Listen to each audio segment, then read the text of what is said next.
para omers yang mengalami keluhan seperti yang disampaikan Dokter Ani ini, ya mungkin terlebih dahulu itu bisa memeriksakan minimal ke puskesmas yang terdekat.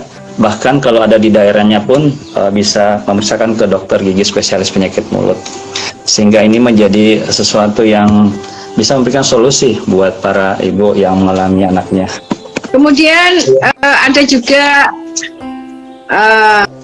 beberapa pasien yang menanyakan anaknya ini juga sering mengalami luka di sudut mulutnya gitu ya. Luka di sudut mulutnya itu kira-kira kenapa? Jadi sama aja, luka di sudut mulutnya juga bisa dia misalnya kekurangan nutrisi gitu ya, kekurangan nutrisi, kurang vitamin gitu ya. Bisa juga karena anak ini daerah di sini juga diserang infeksi jamur gitu ya, infeksi jamur. Kemudian juga ya ada pertanyaan yang masuk nih dok ya. Dari Omes ini, sariawan yang berulang pada anak, apakah itu bisa disembuhkan dok? Ya. Sariawan yang berulang pada anak, ya, apakah jadi sariawan berulang? Jadi memang sariawan berulang ini sudah saya ceritakan tadi bahwa penyebabnya juga banyak gitu. Antara lain penyebabnya adalah genetik. Jadi genetik itu keturunan ya. Jadi seperti saya ini sering sariawan, maka kedua anak saya itu juga ketika dia lagi hektik itu pasti dia sariawan. Nah, apakah bisa disembuhkan gitu ya? Kita lihat dulu nih penyebabnya apa. Kalau misalnya dari stres gitu ya, mungkin orang tuanya bisa membantu untuk mengelola stres, atau mungkin orang tuanya atau bisa ke dokter tadi ya, ke dokter spesialis penyakit mulut. Dokter spesialis penyakit mulut akan membantu gitu ya, memberi checklist gitu, kira-kira apa sih mesti ditengeri, apakah habis makan pindang gitu ya, apakah habis makan seafood gitu ya, itu berarti anak ini alergi gitu ya, alergi. Jadi ada juga pasien di rumah sakit bersama dokter dokter yang spesialis penyakit mulut itu. Ya dok. Iya, enggak, yang stase di RSAL itu kan memang mencari kasus gitu ya. Ada yang pasien memang 10 tahun itu dia sariawan terus. Kemudian kalau PPDS itu kan memang dia harus mencari benar-benar apa sih sebabnya. Dilakukanlah tes alergi, jadi ternyata pasien ini alerginya sama kasurnya itu pakai kapuk gitu, pakai yang masih kapuk. Jadi pasiennya ini diminta untuk ganti pakai busa juga tidak mau ya, karena sepertinya dia tuh orang-orang yang yang tidak bisa lah, ekonomi lemah gitu. Apakah bisa disembuhkan? Makanya tergantung gitu, harus telaten gitu. Kalau misalnya dia bolak-balik kumat, ya dokternya akan melakukan pemeriksaan darah gitu. Besok lagi kalau masih nggak apa-apa gitu ya, dilakukan lagi cek alergi gitu. Harus harus laten Bu. Kalau misalnya ketemu sebabnya, ya bisa diminimalisir. Paling tidak misalnya setiap ujian gitu ya, setiap anak itu 3 bulan sekali ada ulangan gitu ya. Mungkin orang tuanya ketika akan ulangan, anaknya diberi vitamin gitu ya untuk meningkatkan daya tahan tubuh, kemudian diberi asupan nutrisi yang kira-kira tidak alergi gitu ya. Bahan-bahan makanan yang alergi itu kan diduga itu bernama ITA ya, ikan, telur, ayam. Mungkin bisa diganti daging sapi gitu. Ketika akan ujian kita si anak ini kemudian diberi dukungan gitu loh, nggak usah khawatir misalnya nilainya nggak bagus gitu. Mungkin anak itu perlu loh karena mungkin ada orang tua yang menuntut harus dapat nilai bagus itu loh, anak tonggo itu sakmin itu zaman sekarang sudah nggak usum itu seperti itu ya. Tahu nggak Kak Yus, awesome itu apa bahasanya? Apa ya, Dok ya? Kak awesome itu ya nggak musim, nggak model lah sekarang orang tua yang menuntut anaknya kamu harus begini begitu, nggak juga. Jadi anak itu ketika akan menghadapi ujian mungkin perlu dukungan dari orang tua. Jadi, itulah pentingnya orang tua. Iya. Mungkin Jadi memang sementara itu ya Bu, karena memang nggak berhadapan langsung ya, jadi nggak bisa. Oke, Kak Yus monggo. Oke, Dok. Ya, mungkin para omers mungkin yang ada ingin bertanya lagi, monggo dipersilahkan. Iya.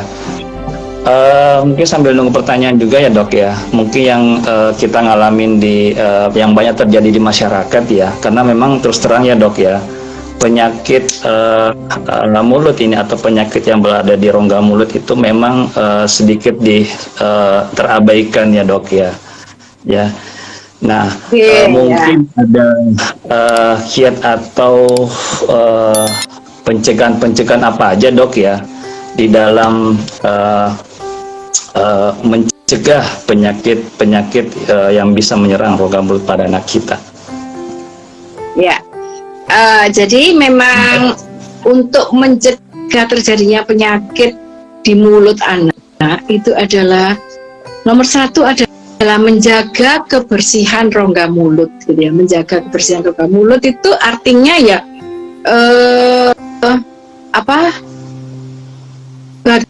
bagaimana cara menyikat gigi yang benar, sehari berapa kali, itu mungkin perlu diterapkan ya. Kemudian yang paling penting kapan gitu, malam hari itu penting gitu ya, karena kan mencegah malam hari itu kuman-kuman itu sedang asik-asiknya gerilya gitu, karena pada saat tidur itu ludahnya itu mengering, berkurang karena tidak ada aktivitas.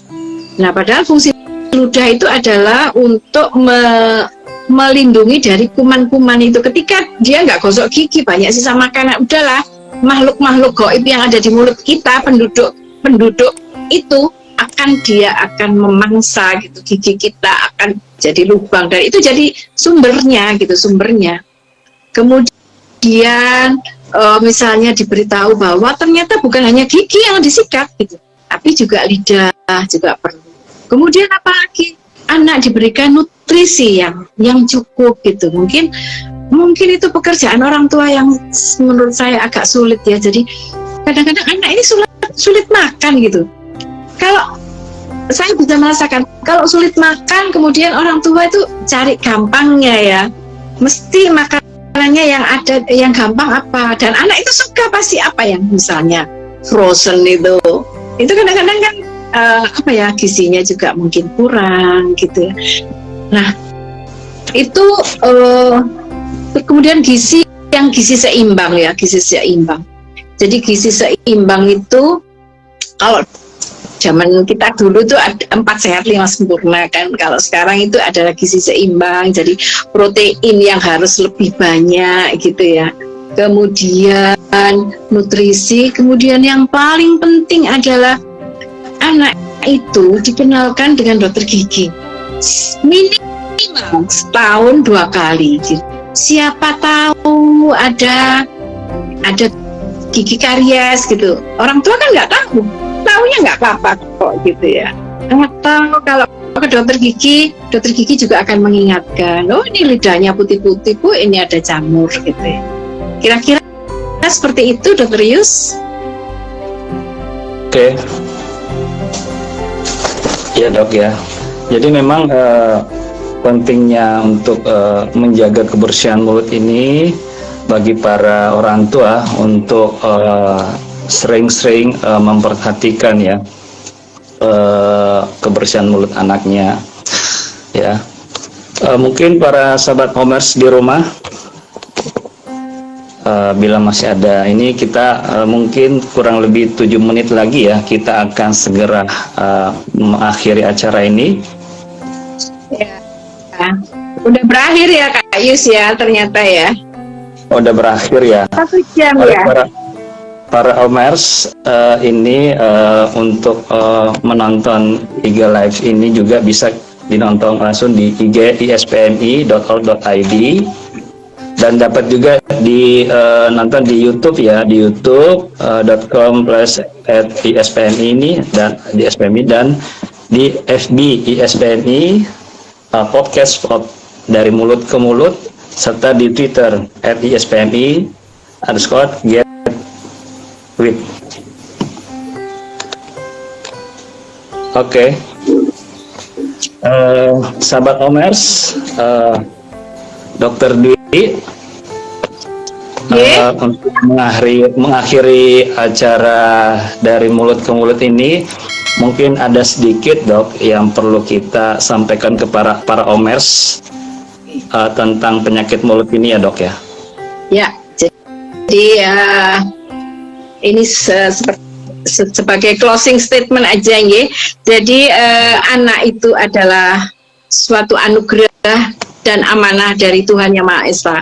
Maka kita sebagai orang tua memiliki peran penting untuk menjaga kesehatan anak ini gitu, agar nantinya berguna bagi nusa dan bangsa. Nah, kira-kira sampai sekian, dan izinkan Kak Yus, saya di akhir ini akan berpantun lagi gitu ya. Jalan-jalan ke Surabaya, ya, jalan-jalan ke Surabaya, jangan lupa beli makanan.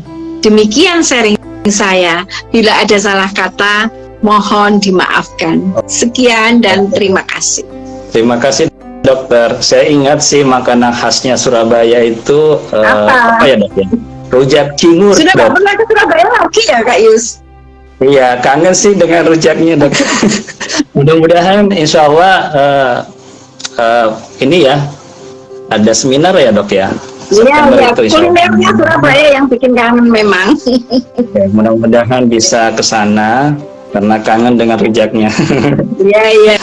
Oke. Terima kasih. Selamat malam Sobat Omer. Sampai jumpa di episode yang lain dengan narasumber yang tidak kalah cetarnya. Terima kasih. Terima kasih para Omers di rumah. Terima kasih Dokter Ani yang sudah menyempatkan waktunya. Mudah-mudahan pencerahan dan memberikan manfaat buat kita semua. Terima kasih. Assalamualaikum warahmatullahi wabarakatuh. Waalaikumsalam warahmatullahi wabarakatuh.